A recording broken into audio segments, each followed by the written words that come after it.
ಅಪ್ಪನ ನಡವಳಿಕೆ ಬಗ್ಗೆ ಮೊದಲೇ ಬೇಸತ್ತ ದಮಯಂತಿಗೆ ಇನ್ನಷ್ಟು ಕೋಪ ತರಿಸತ್ತೆ ಅವರ ಅಪ್ಪನ ಹಠ. ಈ ನಡುವೆ ಪದೇ ಪದೇ ಕಾಡೋ ಬೈರಾಗಿ ಕನಸು. ಆಕಸ್ಮಿಕವಾಗಿ ಬಂದಂಥ ಕಷ್ಟಕ್ಕೆ ಕಾರಣ ಏನು ಅಂತ ತಿಳಿದೆ ಕಂಗಾಲಾಗಿರೋ ದಮಯಂತಿಗೆ ಸಾಂತ್ವನ ಹೇಳಕ್ಕೆ ಬರ್ತಾ ಇದ್ದಾರೆ ಸ್ನೇಹಿತೆಯರು. ದಮಯಂತಿಗೆ ಗೊತ್ತಿಲ್ಲದೆ ಊರಿಗೆ ಬರ್ತಾ ಇರೋ ಸ್ನೇಹಿತೆಯರು ಅವಳ ಅಪ್ಪನನ್ನು ಕನ್ವಿನ್ಸ್ ಮಾಡಿ ಸಿಟಿ ಹಾಸ್ಪಿಟ್ಲಿಗೆ ಸೇರಿಸ್ತಾರಾ? ಇದೆಲ್ಲ ನೋಡೋಣ ಇವತ್ತಿನ ಸಂಚಿಕೆಯಲ್ಲಿ. ಸರ್, ಡ್ಯಾಡಿಗೆ ಸ್ವಲ್ಪ ಅರ್ಥ ಮಾಡಿಸಿ ಸರ್. ಬ್ಯಾಂಗ್ಳೂರ್ ಕರ್ಕೊಂಡು ಹೋಗಿ ದೊಡ್ಡ ಹಾಸ್ಪಿಟಲ್ ಟ್ರೀಟ್ಮೆಂಟ್ ಕೊಡ್ಸೋಣ ಪ್ಲೀಸ್ ಸರ್. ದಮಯಂತಿ, ಒಂದ್ ನಿಮಿಷ ಇರಮ್ಮ, ನೀನ್ ಹೊರಗಡೆ ಇರು. ಸರ್, ಅದಕ್ಕೆ ನೀನ್ ಒಳಗ್ ಬರ್ಬೇಡ ಅಂದಿದ್ದು.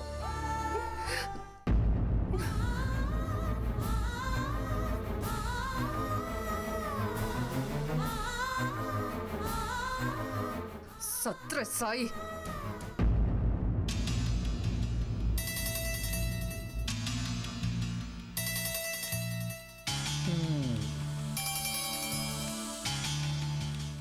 ಏಯ್ ಬರೋ ಇಲ್ಲಿ.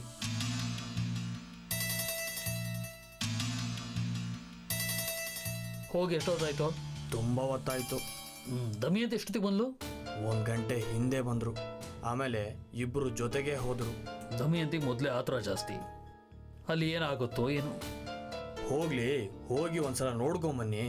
ಇದೇನು ಕೋರ್ಟ್ ವ್ಯವಹಾರನ, ದುಡ್ಡಿನ ವ್ಯವಹಾರ, ಜುಟ್ಟುಗಳ ವ್ಯವಹಾರ? ಹೆಂಗಸ್ರ ವಿಷಯಕ್ಕೆ ನಾವು ಹೋಗ್ಲೇಬಾರ್ದು.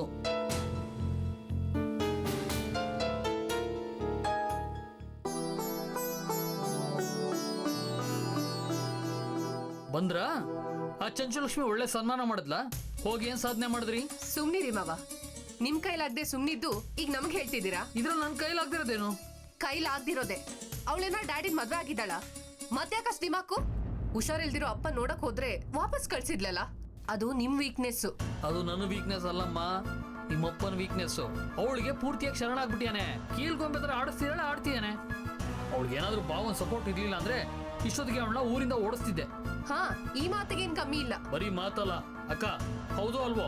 ಭಾವ ಕೊಟ್ರ ಸಲ್ಗೆ ಅಂತಾನೆ ಅವಳಷ್ಟೊಂದು ನಡೀತಾ ಇರೋದು. ಸುಮ್ನಿರಿ ಮಾವ, ಹೇಳಿದ್ನೇ ಹೇಳ್ತೀರಾ.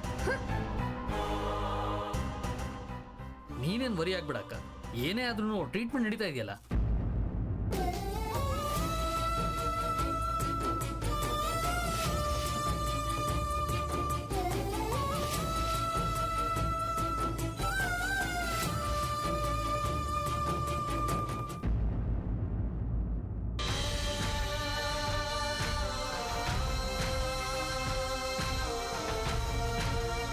ನೀನು ನಂಬ್ಕೋಬೇಡಕ್ಕ, ಕೆಟ್ಟ ದಿನಗಳು ಬಂದರೆ ಎಂಥವ್ರಾದ್ರೂ ತಲೆ ತಗ್ಗಿಸ್ಲೇಬೇಕು.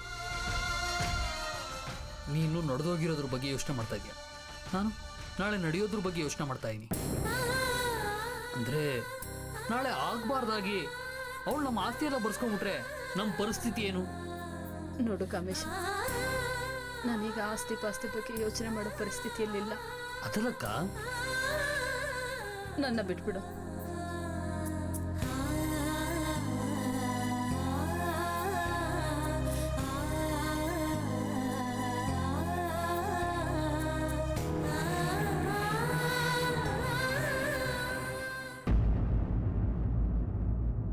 ನನಗ್ ಬೇಡಮ್ಮ. ನೀರೇ ಕುಡಿ. ನಿನ್ ಪತಿವ್ರತ ವ್ರತಕ್ಕೆ ಯಾವ ತೊಂದ್ರೆನೂ ಆಗಲ್ಲ, ಕುಡಿ.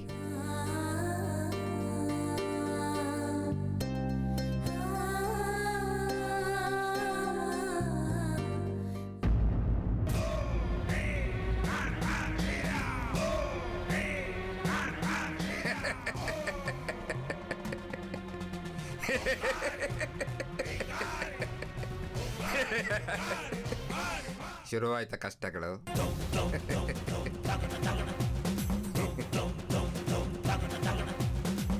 ದೈವ ದೂಷಣೆ ಮಾಡೋದು ಅಂದ್ರೆ ಪಾಠಗಳನ್ನು ಓದ್ದ ಹಾಗೆ ಅನ್ಕೊಂಡಿದ್ಯಾ?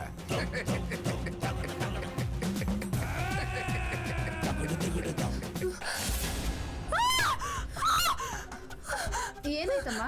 ಏನಾಯ್ತು? ಏನು ಇಲ್ಲ ಏನು ಇಲ್ಲ ತಾಯಿ. ದರಿದ್ರ ಮುಗ್ದೋಳ ದೃಷ್ಟಿ ನಿನ್ ಮೇಲೆ ಬಿದ್ದಿದ್ದು. ಏನು ಆಗಲ್ಲ ತಾಯಿ, ನಿನ್ಗೇನು ಆಗಲ್ಲ. ಭಯ ಪಡ್ಬೇಡಮ್ಮ, ಅಲ್ಲೇನೂ ಇಲ್ಲ.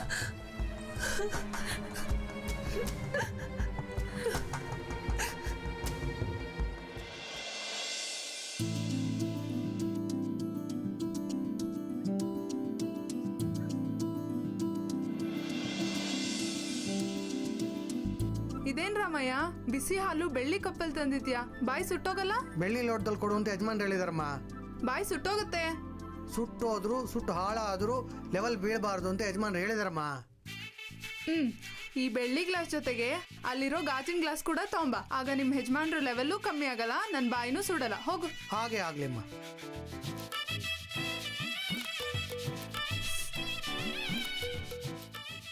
ಅಪ್ಪ ಏನ್ ಮಾಡ್ತಿದ್ದಾರೆ? ಕೈ ನೋಡಿ ಜಾತಕ ಹೇಳೋರು ಯಾರೋ ಬಂದಿದಾರಮ್ಮ, ಅವ್ರ ಜೊತೆ ಮಾತಾಡ್ತಾ ಇದ್ದಾರೆ.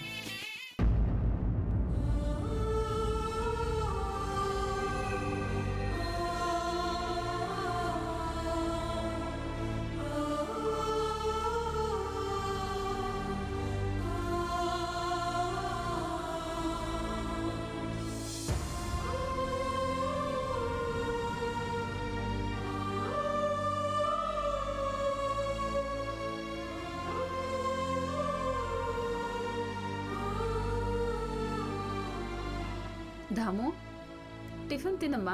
ಒಂದ್ ಫೋನ್ ಮಾಡಿ ಬಂದು ತಿಂತೀನಮ್ಮ.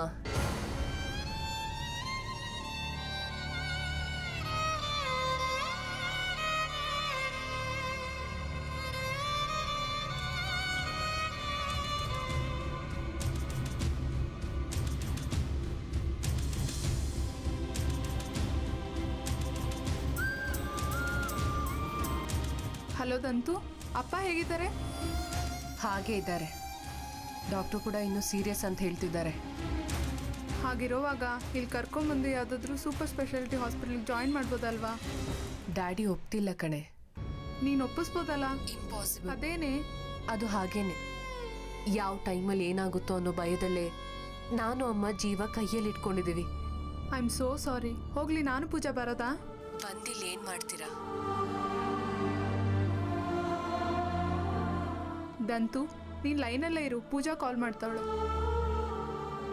ಹಲೋ ಪೂಜಾ. ಏನೇ ಬಾಯ್ ಫ್ರೆಂಡ್ ಹತ್ರ ಮಾತಾಡ್ತಿದ್ಯಾ? ಛೀ, ಬಾಯ್ ಮುಚ್ಚು. ದಂತು ಜೊತೆ ಮಾತಾಡ್ತಿದ್ದೀನಿ. ಓ, ಅದಕ್ಕೇನೋ ಅವಳ ಫೋನ್ ಎಂಗೇಜ್ ಬರ್ತಿದೆ. ಅವಳು ಸಿಗಲಿಲ್ಲ ಅಂತ ನಿನಗೆ ಮಾಡಿದೆ. ಅವರಪ್ಪ ಹೇಗಿದ್ದಾರಂತೆ? ಪಾಪ, ಇನ್ನೂ ಸೀರಿಯಸ್ ಕಂಡೀಷನ್ ಅಂತ ಹೇಳಿದ್ರಂತೆ ಡಾಕ್ಟರ್. ದಾಮು, ಟಿಫನ್ ತಿಂದೋಗಮ್ಮ, ತಣ್ಣಗಾಗ್ಬಿಡುತ್ತೆ. ಬರ್ತೀನಮ್ಮ, 1 ನಿಮಿಷ. ಸಿಟಿಲಿ ಕರ್ಕೊಂಬಂದು ಜಾಯಿನ್ ಮಾಡಿಸೋದು, ಇನ್ನೂ ಯಾಕೆ ಅಲ್ಲೇ ಇರಿಸಿರೋದು? ಏನೋ ನಾವಿಬ್ರು ಬರ್ತೀವಿ ಅಂತ ಹೇಳಿದ್ರೆ ಬಂದು ನೀವಿಲ್ಲಿ ಏನು ಮಾಡ್ತೀರಾ ಅಂತಿದ್ದಾಳೆ. ನೀನು ಮಾತಾಡು ಅವಳ ಜೊತೆ. ಆಯಿತು. ದಂತು, ಪೂಜಾ ಕೂಡ ಲೈನಲ್ಲಿದ್ದಾಳೆ, ನೀನು ಮಾತಾಡು. ಹಲೋ ಪೂಜಾ, ಹೇಳು. ದಂತು, ಅಂಕಲ್ಗೆ ಏನಾದರೂ ಒಂದು ಹೇಳಿ ಸಿಟಿ ಕರ್ಕೊಂಬಂದ್ಬಿಡೆ. ಏನಾದರೂ ಎಮರ್ಜೆನ್ಸಿ ಆದರೆ ಏನಿರುತ್ತಾ ಹಳ್ಳಿಲಿ? No chance. ಡ್ಯಾಡಿ ಒಪ್ಕೊಳ್ಳಲ್ವೇ? ಅವ್ರು ತುಂಬ ಹಠವಾದಿ. ಹಠ ಬೇರೆ ವಿಷಯದಲ್ಲಿರಲಿ, ಹೆಲ್ತ್ ವಿಷಯದಲ್ಲೇನೆ. ನಿನ್ನಿಂದ ಆಗಲ್ಲ ಅಂದರೆ ಹೇಳು, ನಾವೇ ಬಂದು ಅಂಕಲ್ನ ಕನ್ವಿನ್ಸ್ ಮಾಡ್ತೀವಿ. ಹೇ ಜಯ, ಹೇಳ ಅವಳಿಗೆ. ಹೌದು, ಅಂಕಲ್ ನಮ್ಮ ಮಾತು ಕೇಳ್ತಾರೆ. ಬೇಡ, ಎಕ್ಸಾಮ್ಸ್ ಹತ್ರ ಬರ್ತಾ ಇದೆ. ನೀವಾದರೂ ಚೆನ್ನಾಗಿ ಓದ್ಕೊಳ್ಳಿ. ನಾನು ಡ್ಯಾಡಿ ಜೊತೆ ಇನ್ನೊಂದ್ಸಲ ಮಾತಾಡ್ತೀನಿ. ಬಾಯ್. ಹಲೋ ದಂತು. ಹೇ ದಂತು.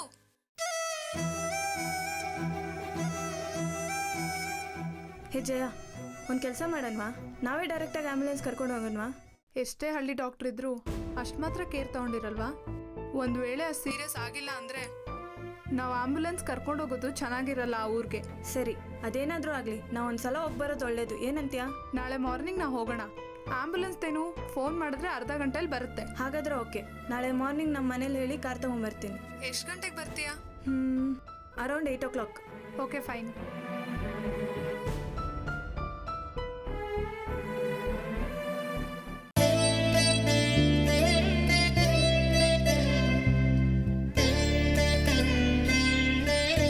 ನಾನು ತಿನ್ನಿಸ್ಲಾ?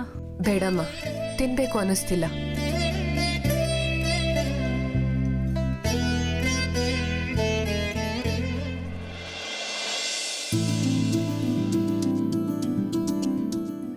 ಡ್ಯಾಡಿ,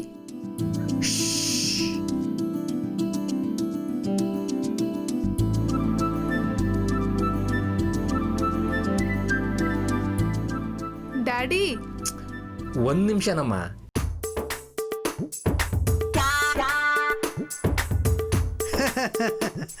ನನಗೆ ಯಾವುದೇ ಅನುಮಾನ ಇಲ್ಲ. ನಿಮ್ಮ ಕೈ ರೇಖೆ ನೋಡಿದವನು ಯಾವನು ಬೇಕಾದರೂ ಹೇಳ್ತಾನೆ ನಿಮಗೆ ವಿದೇಶಿ ಪ್ರಯಾಣ ಇದೆ ಅಂತ. ಹಾಗಂತೀರಾ? ಅದು ಹೇಳೋದು ನಾನು ಯಾಕೆ? ನನ್ನ ಲೆಕ್ಕದ ಪ್ರಕಾರ ನೀವು ವಿದೇಶದಲ್ಲಿ ವ್ಯಾಪಾರ ಮಾಡಬೇಕು. ಅದೇಗೆ ಸಾಧ್ಯ? ಒಂದು ಸಲ ಟೂರಿಸ್ಟ್ ಆಗಿ ಹೋಗಿ ಬಂದ ಮಾತ್ರಕ್ಕೆ ಅಲ್ಲಿ ವ್ಯಾಪಾರ ಮಾಡೋಕ್ಕೆ ಸಾಧ್ಯ ಆಗಲ್ವಲ್ಲ? ಹೌದೌದು. ಅದೇ ನಿಮ್ಮ ವ್ಯಾಪಾರ ಹೇಗೆ ಸಾಧ್ಯ ಅಂತ ನೋಡ್ತಿದ್ದೆ.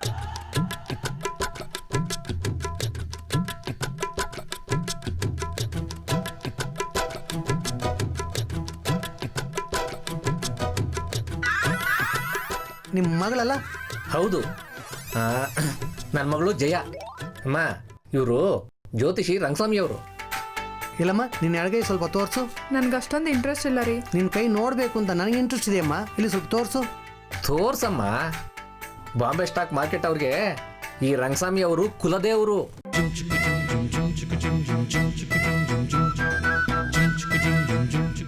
ನೋಡಮ್ಮ, ನಿನ್ನ ಕೈ ರೇಖೆ ನೋಡಿ ನಿನ್ನ ಜೀವನವನ್ನ ಬಾಳೆಹಣ್ಣಿನ ಸಿಪ್ಪೆ ಬಿಡಿಸ್ದಂಗೆ ಹೇಳ್ಬೋದು. ಆದ್ರೆ ಶಾಸ್ತ್ರದ ಮೇಲೆ ನಂಬಿಕೆ ಇಳಿದವರಿಗೆ ಹೇಳಬಾರ್ದು ಅನ್ನೋದೇ ನನ್ನ ಸಿದ್ಧಾಂತ. ನಿನ್ನ ಕೈ ತೋರಿಸೋ ಒಂದು ಕೆಲಸ ಮುಗ್ದೋಯ್ತು. ಥ್ಯಾಂಕ್ಸ್. ಇಷ್ಟು ಬೇಗ ಮಗಳ ಜಾತಕ ಪೂರ್ತಿ ನೋಡ್ಬಿಟ್ರಾ? ಆಕೆ ಕೈ ನೋಡಿದ ಕಾರಣನೇ ಬೇರೆ. ಏನದು? ನಿಮ್ಮ ಹ್ಯಾಂಡ್ ನೋಡಿದ್ರೆ ನೀವು ಫಾರಿನ್ ಹೋಗಿ ಬಿಸ್ನೆಸ್ ಮಾಡ್ತೀರಾ ಅಂತಿದೆ. ಅದು ಹೇಗೆ ಸಾಧ್ಯ ಅಂತ ನೋಡಿದೆ, ನಂಗೆ ಸಮಾಧಾನ ಸಿಕ್ತು. ಹೇಗೆ? ಏನಿದೆ, ನಿಮ್ಮ ಹುಡುಗಿಗೆ ಫಾರಿನ್ ಸಂಬಂಧ ಬರುತ್ತೆ. ನಿಮ್ಮ ಮಗಳ ಜೊತೆ ಫಾರಿನ್ ಹೋಗ್ತೀರಾ, ನೀವು ವ್ಯಾಪಾರ ಮಾಡ್ತೀರಾ. ನಿಜವಾಗ್ಲೂ? ನನ್ನ ಮಾತಿಗೆ ಮಾರಿಲ್ಲ. ಅದಕ್ಕೆ ನಿಮ್ಮ ಹುಡುಗಿ ಕೈ ನೋಡಿದೆ. ಬಹಳ ಸಂತೋಷಕರವಾದ ವಿಷಯ ಹೇಳಿದ್ರಿ. ಡ್ಯಾಡಿ, ನಾಳೆ ನಾನು ದಮಯಂತಿ ಅವ್ರ ಊರಿಗೆ ಹೋಗಿ ಬರ್ತೀನಿ. ಹೌದಮ್ಮ. ಈಗ ಅವ್ರ ತಂದೆ ಹೇಗಿದ್ದಾರೆ? ಇನ್ನೂ ಕಮ್ಮಿ ಆಗಿಲ್ಲ ಡ್ಯಾಡಿ. ಅವಳಿಗೆ ಧೈರ್ಯ ಹೇಳ್ದಂಗಿರುತ್ತೆ ಅಂತ ನಾನು ಪೂಜಾ ಊರಿಗೆ ಹೋಗಿ ಬರೋಣ ಅಂತಿದ್ದೀವಿ. ನಾಳೆ ಮಾರ್ನಿಂಗ್ ಹೋಗಿ ಈವ್ನಿಂಗ್ ಬಂದ್ಬಿಡ್ತೀವಿ. ಏನೋ ವಿಚಿತ್ರವಾದ ಲೋಕ, ಚಿತ್ರ ವಿಚಿತ್ರವಾದ ಮನುಷ್ಯರು. ಮನೇಲಿ ಭಾಗ್ಯಲಕ್ಷ್ಮಿ ಅಂತ ಹೆಂಡತಿನ ಇಟ್ಕೊಂಡು ಬೇರೆ ಹುಡ್ಕೊಂಡು ಹೋಗ್ತಾರೆ. ಹೋಗಿ ಹೋಗಿ ಏನಕ್ಕೆ ಕಷ್ಟಗಳನ್ನ ತಂದ್ಕೋತಾರೋ. ಸರಿ ಮಗಳೇ, ನಾಳೆ ನಮ್ಮ ದೊಡ್ಡ ಕಾರ್ ತಗೊಂಡೋಗು. ಪೂಜಾ ಕಾರ್ ತರ್ತಾಳಂತ ಡ್ಯಾಡಿ. ಸ್ಟೈಲಾಗಿ ಹೇಗೆ ಬದುಕಬೇಕೋ ಪೂಜೆಗೂ ಚೆನ್ನಾಗಿ ಗೊತ್ತಮ್ಮ. ಸರಿ, ಹಾಗೆ ಮಾಡು. Thanks daddy. ಒಂದು ನಿಮಿಷ ನಮ್ಮ. ನನ್ನ ಶಾಸ್ತ್ರದ ಮೇಲೆ ನಿನ್ನ ನಂಬಿಕೆ ಇಲ್ಲ, ಸಂತೋಷ. ಆದ್ರೆ ಈ ಕವರ್ ನಿನ್ನ ಹತ್ರ ಇಟ್ಕೊಂಡು ನಾಳೆದ್ದು ಸಂಜೆ ತೆಗೆದು ನೋಡು. ಯಾಕೆ ನೋಡು ಅಂತಿದ್ದೀನೋ ತೆಗೆದು ನೋಡಿದ್ರೆ ನಿನಗೆ ಗೊತ್ತಾಗುತ್ತೆ. ನನಗೆ ಇಂಟ್ರೆಸ್ಟ್ ಇಲ್ಲ. ಇಲ್ಲ ಅಂದಿದ್ದಕ್ಕೆ ನಾಳೆದ್ದು ನಡೆಯೋದನ್ನ ಈಗಲೇ ಬರೆದು ಕೊಟ್ಟಿದ್ದೀನಿ. ಏನ್ ವಿಷಯ? ಹೇಳಲ್ಲ, ನಾಳೆದ್ದು ಸಂಜೆ ನೀನೇ ತೆಗೆದು ನೋಡು. ಅದೇನೋ ಈಗಲೇ ಹೇಳ್ಬೋದಲ್ಲ. ಹೇಳ್ಬಾರ್ದು. ನಂಬಿಕೆ ಇಲ್ಲದ ಕಡೆ ಜ್ಯೋತಿಷ ಹೇಳ್ಬಾರ್ದು. ಇಟ್ಕೊಳಮ್ಮ, ನಷ್ಟ ಏನಿದೆ? ನಿಮ್ಮ ಹತ್ರನೇ ಇರ್ಲಿ ಡ್ಯಾಡಿ. ನಾಡಿದ್ದು ಸಂಜೆ ತೆಗೆದು ನೋಡೋಣ. ಸರಿ, ಹಾಗೆ ಆಗ್ಲಿ. ಯಾರತ್ರ ಬಚ್ಚಿಟ್ರು ನೀನೇ ಓದ್ಬೇಕು. ಇವಾಗ ಎಲ್ಗಮ್ಮ? ಬೋರ್ ಆಗ್ತಾ ಇದೆ ಡ್ಯಾಡಿ. ನಾನು ಸ್ವಲ್ಪ ಶಾಪಿಂಗ್ ಹೋಗಿ ಬರ್ತೀನಿ, ಓಕೆನಾ? ನನ್ನ ಅದೃಷ್ಟ ದೇವತೆ. ಪೂರ್ವದಲ್ಲಿ ಸೂರ್ಯ ಹುಟ್ಟೋದು ಎಷ್ಟು ಗ್ಯಾರಂಟಿನೋ, ಜಯಾಗಿ ಫಾರಿನ್ ಹಸ್ಬೆಂಡ್ ಬರೋದು ಅಷ್ಟೇ ಗ್ಯಾರಂಟಿ.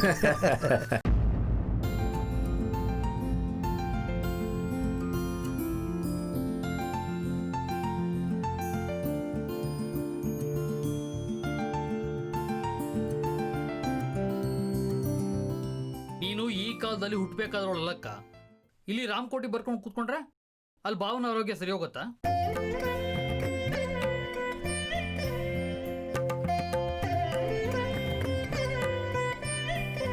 ಆ ರಾಮನ್ ಬೇಡ್ಕೊಳ್ಳೋದು ಬಿಟ್ರೆ ನಾನು ಇನ್ನೇನು ಮಾಡೋಕ್ಕಾಗುತ್ತೆ? ಇದೇನು ಗಜೇಂದ್ರ ಮೋಕ್ಷದ ಕಾಲ ಅಲ್ಲ. ಸಿರಿಗೆ ಹೇಳ್ದೆ, ಶಂಕು ಚಕ್ರಕ್ಕೆ ಹೇಳ್ದೆ, ಶ್ರೀಮನ್ ನಾರಾಯಣ ನಡ್ಕೊಂಬರಕ್ಕೆ. ನೋಡು, ನಮ್ಮನ್ನ ನಾವೇ ಕಾಪಾಡ್ಕೋಬೇಕು. ನಮ್ಮ ಹತ್ರನೂ ವಿಷ್ಣು ಚಕ್ರ ಇದೆ, ನಾವೇ ಅದನ್ನ ಬಳಸಬೇಕು. ಯಾವ್ದು ಆ ವಿಷ್ಣು ಚಕ್ರ? ಅರ್ಧ ಗಂಟೆ ನೀನೇನಾದ್ರೂ ಸ್ಟೇಷನ್ಗೆ ಬಂದು ನನ್ನ ಗಂಡನ ಆಸೆಯ ವಿರುದ್ಧವಾಗಿ ಆ ರಂಗಜ್ಜಮ್ಮ ಅವ್ರನ್ನ ಕಿಡ್ನಾಪ್ ಮಾಡಿದಾಳೆ ಅಂತ ಒಂದು ಕಂಪ್ಲೇಂಟ್ ಬರ್ಕೊಟ್ರೆ ಸಾಕು. ಅದೇ ವಿಷ್ಣು ಚಕ್ರ. ಅದರಿಂದ ರಂಗಜ್ಜಮ್ಮ ಜೈಲ್ಗೆ, ಅರ್ಧ ಗಂಟೆಲಿ ಬಾವ ಮನೆಗೆ.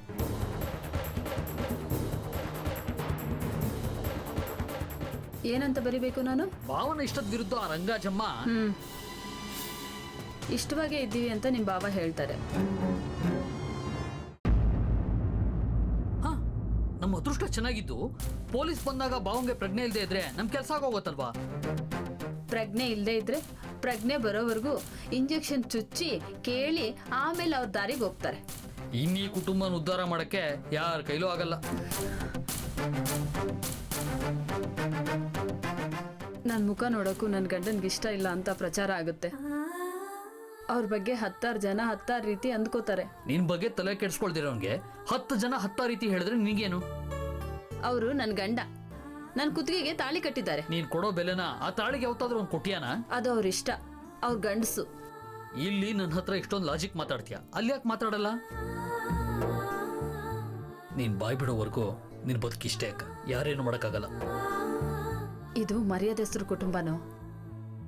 ಈಗಲೇ ಅರ್ಧ ಸತ್ತು ಬದುಕ್ತಾ ಇದ್ದೀನಿ, ಅದಕ್ಕೆ ಬಾಯ್ ಬಿಡ್ತಿಲ್ಲ. ಅರ್ಧ ಸತ್ತಿರೋದು ಅಂದ್ರೆ ಏನು?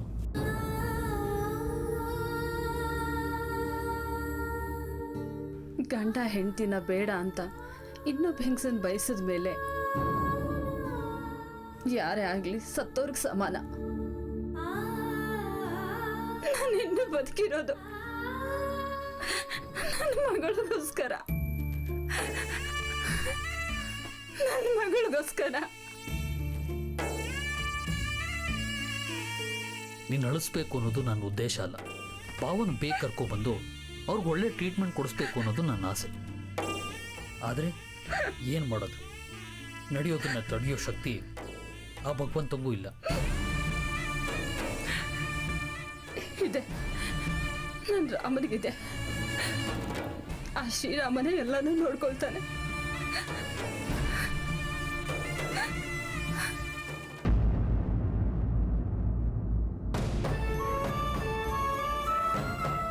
ಚಿಕ್ಕಮ್ಮ,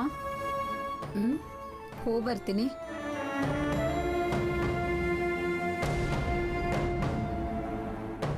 ಹಾಲೆಲ್ಲ ಕಾಯಿಸಿಟ್ಟಿದೀಯಾ? ಇಟ್ಟಿದ್ದೀನಿ. ಸರಿ, ಹೋಗ್ಬಾ. ಸಂಜೆ ಒಂದ್ಸಲ ಬಂದು ಹೋಗು ಜಯ. ಹಾ. ಅಪ್ಪನ ಆಡಂಬರಕ್ಕೆ ಬೇಸತ್ತ ಜಯ ಜ್ಯೋತಿಷಿ ಹೇಳೋ ವಿದೇಶಿ ವರನ ಬಗ್ಗೆ ಇನ್ನಷ್ಟು ಬೇಜಾರಾಗ್ತಾಳೆ. ಸ್ನೇಹಿತೆಯನ್ನು ಭೇಟಿಯಾಗೋದಕ್ಕೆ ಹೊರಟ ಜಯಾಗೆ ಜ್ಯೋತಿಷಿ ಒಂದು ಕವರ್ ಕೊಡ್ತಾರೆ. ಆ ಕವರ್ನಲ್ಲಿ ಏನಿರ್ಬೋದು? ಗೆಳತಿಯರನ್ನ ಊರಿಗೆ ಬಾರದಿರಲು ಹೇಳಿದ ದಮಯಂತಿ ಅವ್ರನ್ನ ನೋಡಿದಾಗ ಹೇಗೆ ರಿಯಾಕ್ಟ್ ಮಾಡ್ತಾಳೆ? ಇದೆಲ್ಲ ನೋಡೋಣ ನಾಳಿನ ಸಂಚಿಕೆಯಲ್ಲಿ.